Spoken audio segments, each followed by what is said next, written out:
দুষ্কৃতিকারীরা যারা আমাদের তরুণ ছেলেদের বুকে গুলি চালিয়ে তাদেরকে হত্যা করেছে তাদের সঠিক বিচার যেন আমরা পাই। আমরা আশা করি জাতি ইনশাআল্লাহ আগামীতে আশাব্যঞ্জক কিছু পাবে এবং অতীতের বঞ্চনা এবং জুলুমের অবসান হবে ইনশাআল্লাহ। 15-16 বছরের জগদ্দল পাথর আল্লাহ তাআলা আমাদের বুকের উপর থেকে সরিয়ে দিয়েছেন, আলহামদুলিল্লাহ রাব্বিল আলামিন। এখানে আমাদের কোনো কৃতিত্ব নাই, ক্রেডিট নাই।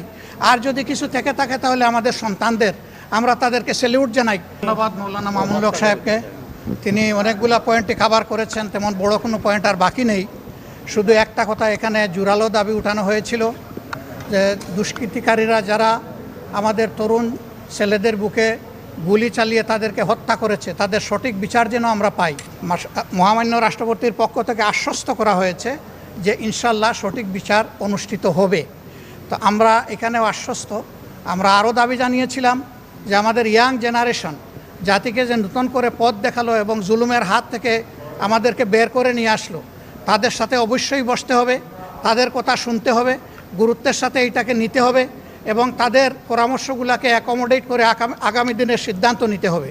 ইন্টারিম গভর্নমেন্ট যেটা হবে সেই ক্ষেত্রে তারা কি ভাবনা করছে তাদের কথাগুলো বিবেচনায় নিয়ে এবং অন্যান্য স্টেক হোল্ডারদের কথা বিবেচনায় নিয়ে এই ব্যাপারে আগাতে হবে। আমরা আশা করি জাতি ইনশাআল্লাহ আগামীতে আশাব্যঞ্জক কিছু পাবে এবং অতীতের বঞ্চনা এবং জুলুমের অবসান হবে ইনশাআল্লাহ। মহান মুনিবের দরবারে শুকরিয়া আদায় করছি। 15-16 বছরের জগদ্দল পাথর আল্লাহ তাআলা আমাদের বুকের উপর থেকে সরিয়ে দিয়েছেন, আলহামদুলিল্লাহ রাব্বিল আলামিন। সমস্ত প্রশংসা আল্লাহ তাআলার। এখানে আমাদের কোনো কৃতিত্ব নাই, ক্রেডিট নাই। আর যদি কিছু থেকে থাকে তাহলে আমাদের সন্তানদের, আমরা তাদেরকে স্যালিউট জানাই। তারা যে সাহসী পদক্ষেপ নিয়েছিল, আল্লাহ তাআলা এই জাতির জন্য, জাতির খেদমতের জন্য তাদেরকে বিশেষভাবে কবুল করুন। আসসালামু আলাইকুম ওয়া রাহমাতুল্লাহ।